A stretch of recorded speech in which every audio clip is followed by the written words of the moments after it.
name is Lil C Corleone, and I am a hip-hop artist from Smithfield, North Carolina. I go by Filthy Finesse. Where did you get your name from? My name comes from Michael Corleone from The Godfather, and Lil C comes from my name, Chris. So I just put it both together. Oh, wow. Well, I wanted a name that was as diverse as the music I make. I didn't want my name to put me in the trap of a box.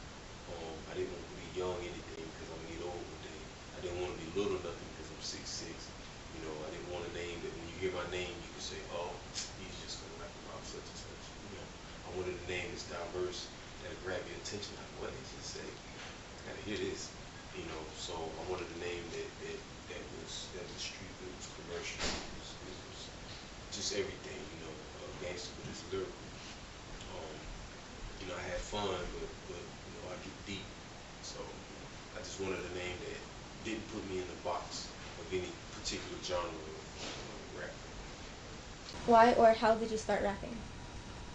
I started rapping back in 7th grade because of the movie 8 Mile. I just wanted to do it because it seemed cool.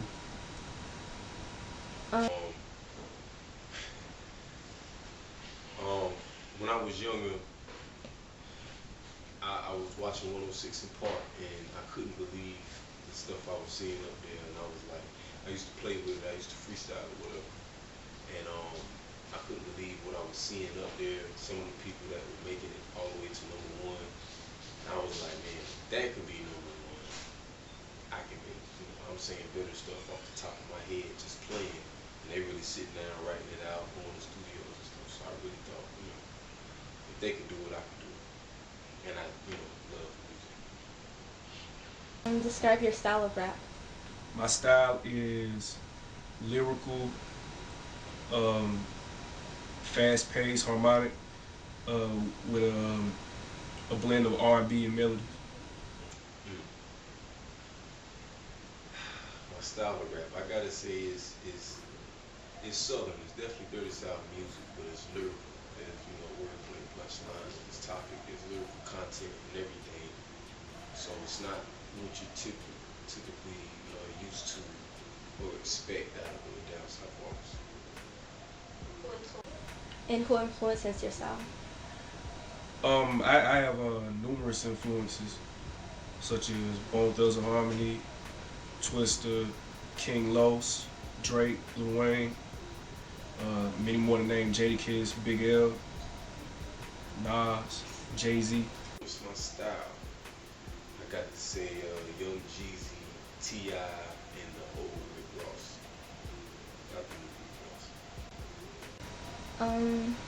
What makes you different from other rappers? What makes me different is that I think I spend the most time engineering my own studio arrangements.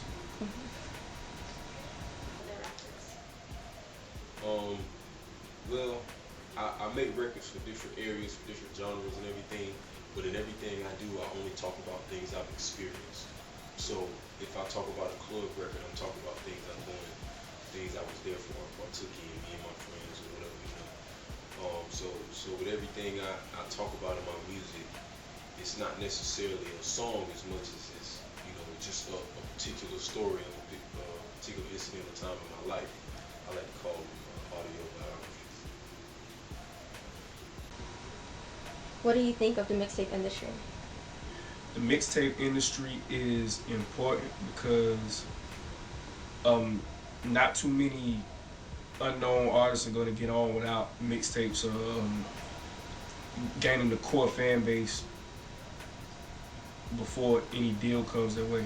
Like, deals just don't come anymore unless you have that core following. That's a tough one.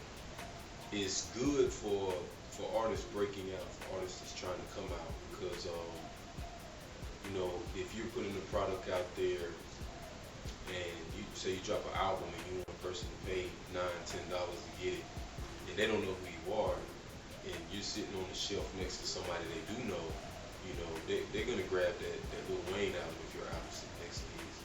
You know, they're gonna grab that Young Jeezy album if your album's next to his. You know, With the mixtape, it kind of, to an extent, levels the playing field because it's free.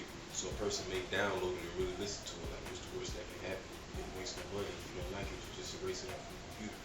So I think in that aspect, the mixtape industry, it helped a little bit. But on the backside, it hurts artists who are already established because they drop two mixtapes in a year, and then, you know, each mixtape may get over 1 million downloads, you know, and then so they're like, well, look, I'm gonna drop an album and get that money. When they drop that album only do, you know, 300,000, stuff like that. So, because people in their mind, they're like, well, why would I pay for your album when I can just wait another couple months and you're gonna drop another mixtape and I can get the whole mixtape for free, you know? So it comes back to bite them that end once they actually get in. The advantage that the bigger artists have is when they drop a mixtape, they may have 2 or 3 singles on that mixtape, and if the singles catch, they can continue touring off of those new singles. It keeps their buzz up, keeps their name high. People can keep booking for shows because it's new stuff. At the end of the day, if you're Lil Wayne, it doesn't matter if it's an album or a mixtape, just drop. If you had new music and the people are loving it, you're gonna continue to get booked for shows. They're gonna keep you on the radio, so on and so forth. You have a mixtape? Yeah, I have a mixtape. It's called Work in Progress. Rate 1 through 10, how important are social networks to an aspiring artist? Social networks are important on a 10 level. How has it helped you? It's helped me get my music heard in other countries. It's definitely a 10. It's definitely a 10. You can, as an independent artist, you don't have a record label spending hundreds of thousands of dollars to make sure you get played on every radio station in the U.S. You don't have Universal Records with your name on their budget, sending out checks everywhere to make sure your song is on rotation. We have no way. I can't, I'm in North Carolina. I can't reach somebody in California without the internet. That's the only way I'm gonna grasp somebody in California. I'm not gonna be able to fly to California and just pass CDs out. It doesn't work like that. You got to get a fan base there first, and then get booked for a show out there, and then they bring you out. But in order to get booked for a show out there, you have to reach them. And the internet's the only way to make that happen. What else do you think an aspiring artist should do to get their music heard? Aspiring artists should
I think aspiring artists should do everything that's free. I mean, why would you not?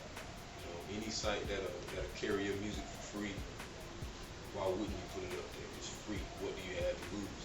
It's gonna put you somewhere where people that you don't rub elbows with, you don't see these people in the grocery store, you don't run into them in the club or nothing. People on the other side of the world. You can get on these websites for free. Get on it. Anything that's offered to you for free, really get on it. If somebody wants you to be a part of a show, you don't have to come out of pocket for it. Jump on it because you're gonna grasp new people. Your song isn't spit on the radio every day. It's not coming on the TV. How else you gonna get your music out there if you don't take advantage of free opportunities. Anything free, underground artists need to utilize it to their advantage. That's what it's there for.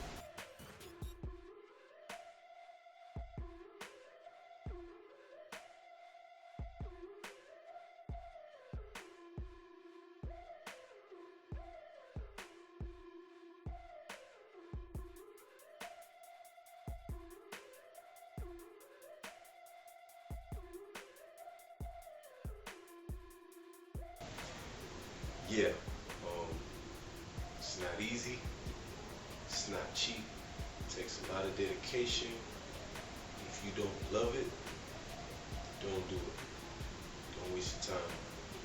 Because it gets expensive, it gets hard, it gets rough. And sometimes if you're not strong-willed, if you're not strong-minded, you begin to doubt yourself as a person.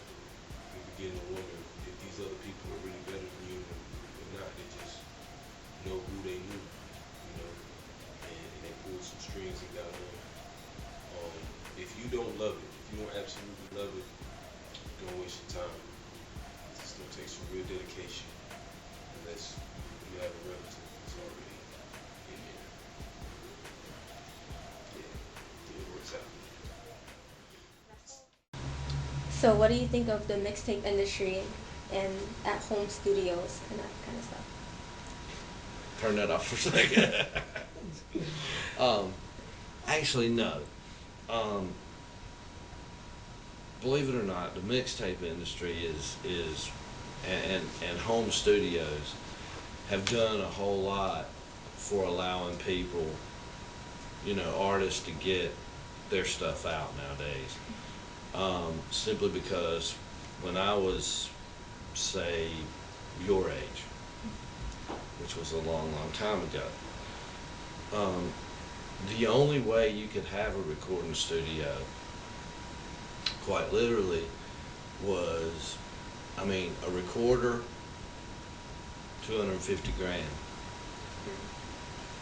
Console, anywhere from 100 to $1 million, depending on what you had. It would have took you close to $1 million just to get into a recording studio. So needless to say, the only way we could record back then was we had to go and rent time in a recording studio, which is not always feasible when you're, when you're 16, 15, 16, 17 years old. And because of the fact that there is so much stuff you can do at home. A lot of people will do their tracking at home, and then they'll come in here in the control room and mix everything down here where everything's sound treatment, where there's sound treatment and everything. So actually, it's helped in that way. The bad news is the quality's gone down, because back then everybody didn't have access to a studio. People who did go into a studio or did own a studio typically had very, very good engineers that worked in the studio. So I get guys coming through here all the time, think they're going to be the next big star. I ain't going to lie to you. And I've had a few that were pretty good. I've had a lot that none of it would ever hear the light of day. Problem we run into as a studio a lot